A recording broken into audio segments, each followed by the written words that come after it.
According to the National Electrical Code, all generators must be properly grounded to ensure safety and prevent electrical hazards.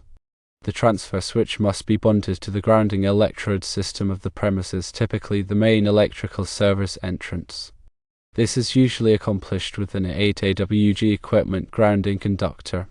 The generator itself must be grounded with an equipment grounding conductor that is connected to the generator frame. The equipment grounding conductor must be sized according to the generator's output, but the minimum size required is 10 AWG copper. In addition to the equipment grounding conductor, a separate ground rod must be installed and bonded to the generator frame. The ground rod should be at least 8 feet long and driven into the earth. A 12 AWG copper conductor must be used to bond the ground rod to the generator frame. The NEC requires the additional ground rod bonding to ensure a reliable ground path for the generator, especially in the event of a lightning strike or other electrical surge. The ground rod provides a redundant path for ground currents to flow, which helps protect the generator, electrical equipment, and occupants of the residence. The importance of proper generator grounding cannot be overstated. Overlooking these requirements can lead to dangerous situations. Firstly, the transfer switch grounding ensures that the generator is connected to the main grounding system of the building. This provides a path for fault currents to flow back to the source, allowing overcurrent protection devices to operate and clear the fault. Secondly, the equipment grounding conductor connects the generator frame to the grounding system, further reducing the risk of electric shock. Thirdly, the ground rod provides an additional grounding point, which is especially important in areas with poor soil conductivity. Let's delve deeper into each of these grounding requirements. For the transfer switch grounding, the 8 AWG equipment grounding conductor must be securely connected to both the transfer switch and the grounding electrode system. The grounding electrode system typically consists of a metal water pipe, a ground ring, or other approved grounding electrodes. It is crucial to ensure that the connection is tight and corrosion-free to provide a low-impedance ground path. Regarding the generator grounding, the 10 AWG copper equipment grounding conductor should be connected to a grounding lug or terminal on the generator frame. The other end of the conductor must be connected to the grounding busbar in the transfer switch or main electrical panel. This connection should also be secure and corrosion-free. Moving on to the ground rod bonding, the ground rod must be driven into the earth to a depth of at least 8 feet. The top of the ground rod should be flush with the ground or slightly below the surface to prevent tripping hazards. The 12 AWG copper conductor should be connected to the ground rod using a listed grounding clamp or connector. The other end of the conductor must be connected to a grounding lug or terminal on the generator frame. The connection must be mechanically sound and electrically conductive. The NEC provides specific requirements for the size and type of grounding conductors based on the size of the generator and the available fault current. It is essential to consult the NEC and the manufacturer's instructions to ensure that the grounding conductors are properly sized. The ground rod should be located as close as possible to the generator, preferably within 6 feet. This minimizes the impedance of the grounding conductor and ensures a more effective ground path. In areas with rocky soil or other obstructions, it may be necessary to install multiple ground rods to achieve the required grounding resistance. The NEC requires that the grounding resistance not exceed 25 ohms. If the resistance is higher than 25 ohms, an additional ground rod must be installed. The grounding system should be inspected regularly to ensure that all connections are tight and corrosion-free. Any damaged or corroded component should be replaced immediately. It is also essential to test the grounding resistance periodically to verify that it meets the NEC requirements. A ground resistance tester can be used to measure the resistance of the grounding system. In addition to the NEC requirements, some local jurisdictions may have additional grounding requirements. It is important to check with the local electrical inspector to ensure that the grounding system complies with all applicable codes and regulations. Proper grounding is essential for the safe operation of a generator. It protects against electrical shock, reduces the risk of fire, and helps to prevent damage to equipment. By following the NEC requirements and best practices, you can ensure that your generator is properly grounded and safe to use. Remember to always consult with a qualified electrician if you have any questions or concerns about generator grounding. Attempting to ground a generator without proper knowledge and experience can be dangerous. A qualified electrician has the training and expertise to ensure that the grounding system is installed correctly and meets all applicable codes and regulations. Before installing a generator, it is important to obtain the necessary permits and approvals from the local authorities. The electrical inspector will review the installation plans and inspect the completed installation to ensure that it complies with all applicable codes and regulations. This helps to ensure that the generator is installed safely and correctly. Consider the location of the generator. It should be located in a well-ventilated area away from combustible materials. It should also be protected from the weather. A generator enclosure can be used to protect the generator from the elements and reduce noise levels. Always follow the manufacturer's instructions for installation and operation. The manufacturer's instructions provide detailed information on how to install the generator correctly and safely.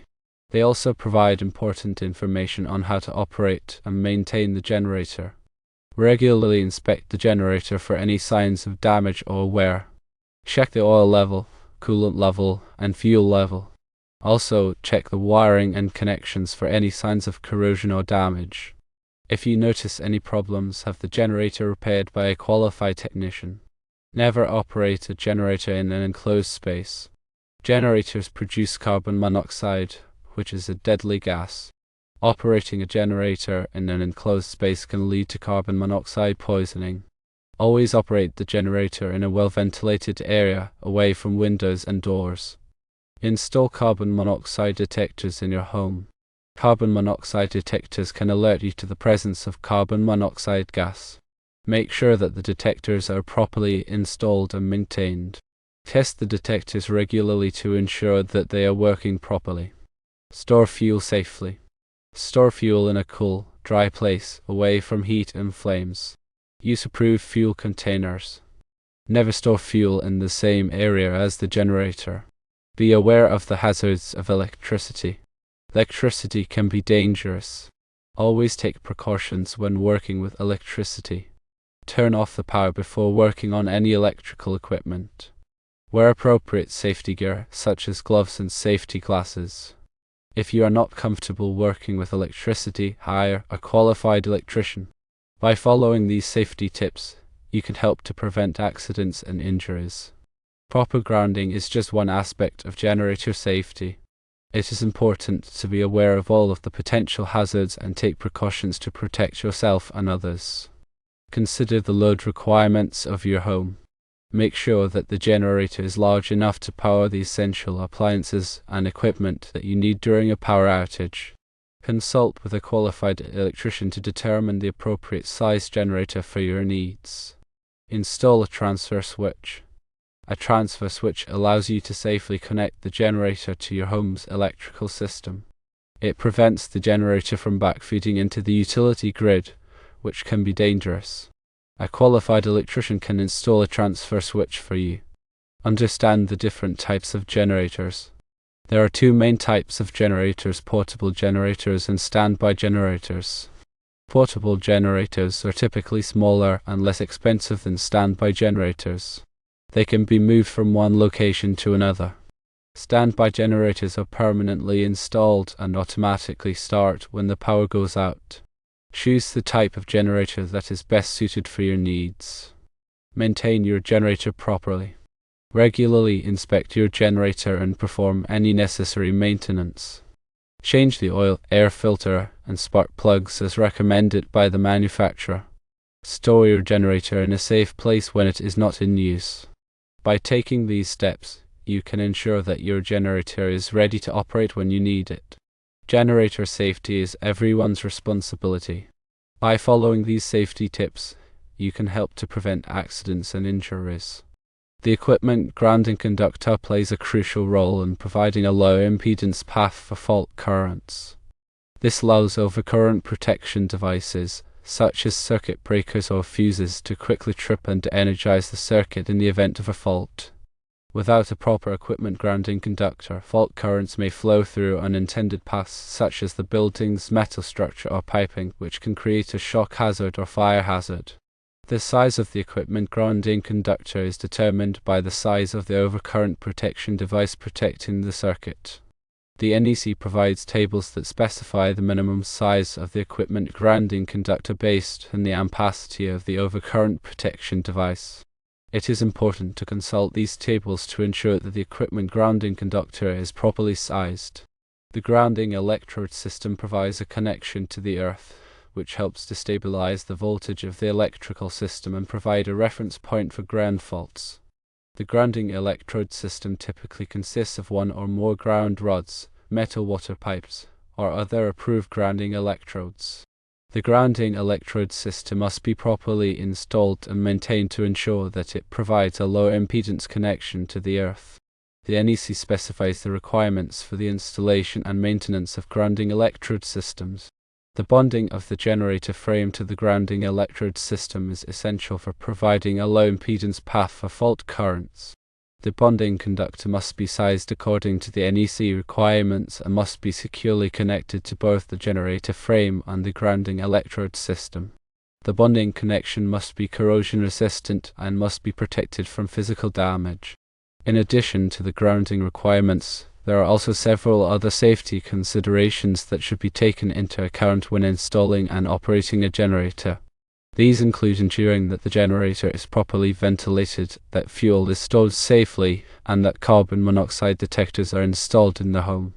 By following all of the safety requirements and best practices, you can help to ensure that your generator is installed and operated safely.